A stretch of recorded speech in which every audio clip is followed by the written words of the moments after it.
Welcome, future masters. Make sure you like this video. It's very instructive. So this comes from the same problem set that I did my how do we win this endgame video. So white plays dun dun dun dun queen to e3.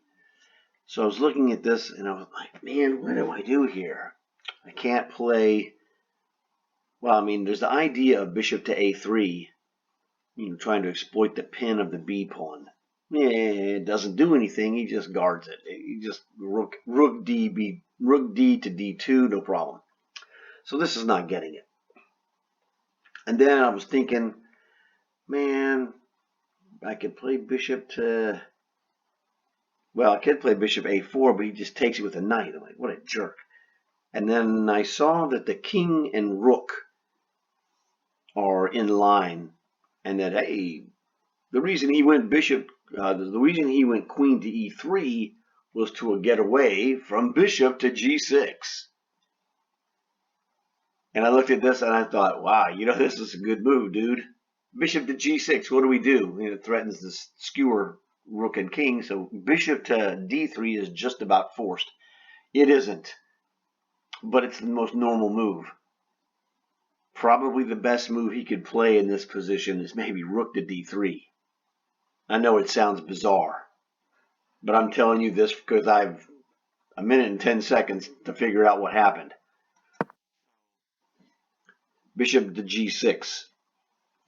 So the obvious move for white, and it looks really good, is bishop to d3. What are you going to do now, Bobby Fischer? Ha ha, you're not winning my rook.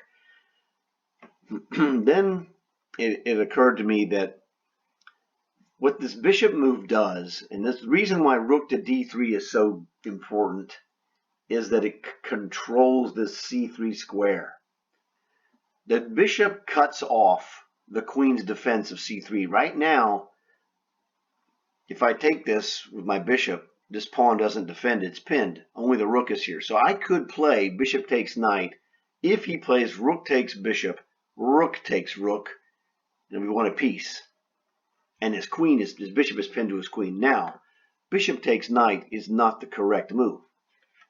If we play bishop takes knight, what is the correct move, the correct response for white? This is the key. You might want to pause the video and give yourself a minute or two to try and figure out what white should play if black plays bishop takes knight. So pause the video and we'll be back in 3, 2, 1. Boom. We are back.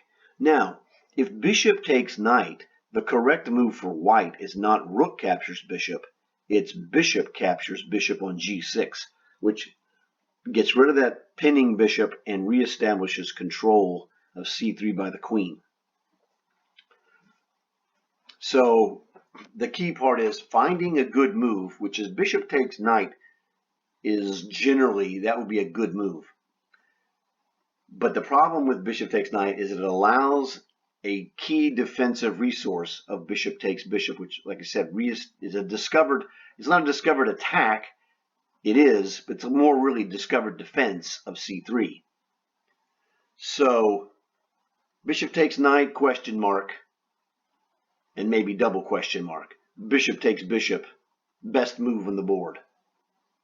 So I thought about this. I'm like, oh, one of the things that separates players from different levels is the ability to find defensive moves for the opponent. That's what makes you a really good player. I mean, everybody can play the winning move, knight forks a king and a queen, well, whatever.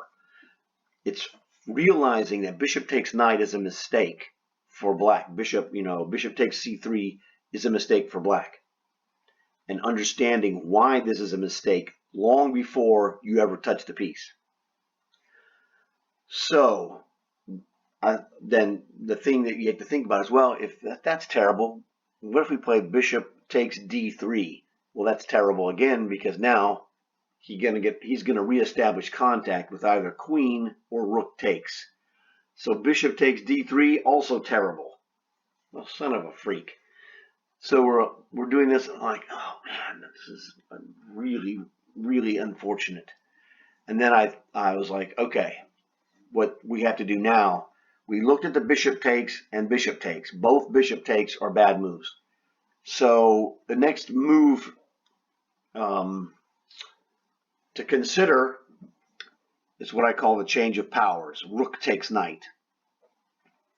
And what that does is rook takes knight removes the ability for white to play the defensive move bishop takes g6 because rook takes free queen. So you have the immediate advantage of rook takes knight, meaning that bishop is frozen, can't move.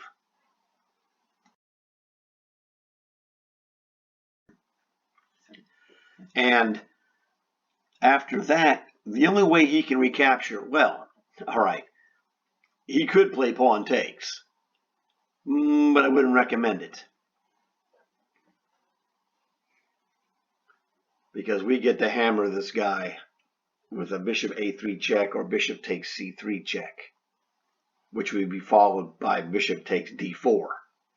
And it's looking, pretty ugly, potentially. So rook takes knight, rook takes rook, bishop takes rook.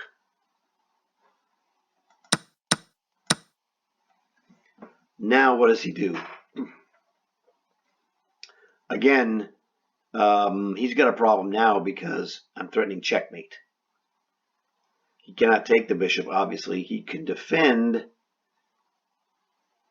with queen to e2.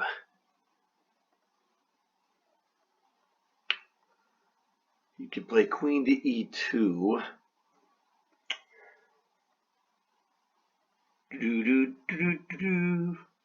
So 2, 4, 6, 2, 4, 6, yes. He can play queen to e2. Now he's threatening really to take my bishop. But we have bishop takes d4. He can take the bishop on g6. We'll take it back, straightening the pawns up. We've just won a pawn from this configuration. Sorry, we've won a piece and a pawn. Well, we're going to win a pawn on d4. So queen e2, bishop takes d4, and we pocket a free bishop. That's what we've done.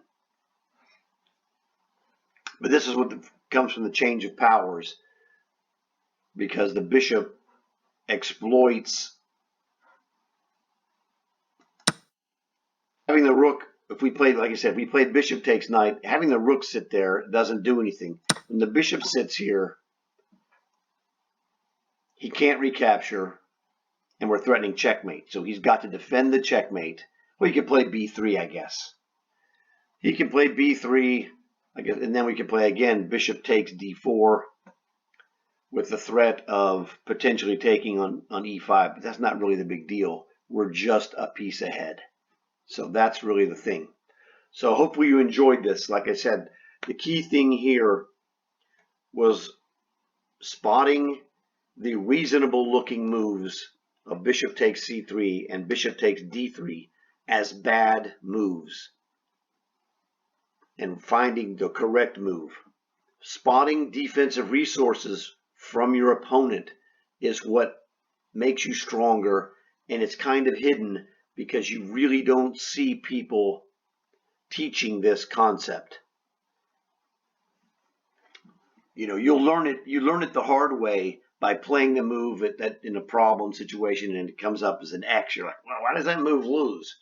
Well, we attack this problem like I did and show you what's going on. So hopefully this will help you out. Under 10 minutes, man. Hopefully you guys enjoyed this. Remember, like this video. Please tell your friends. I'll see you guys later.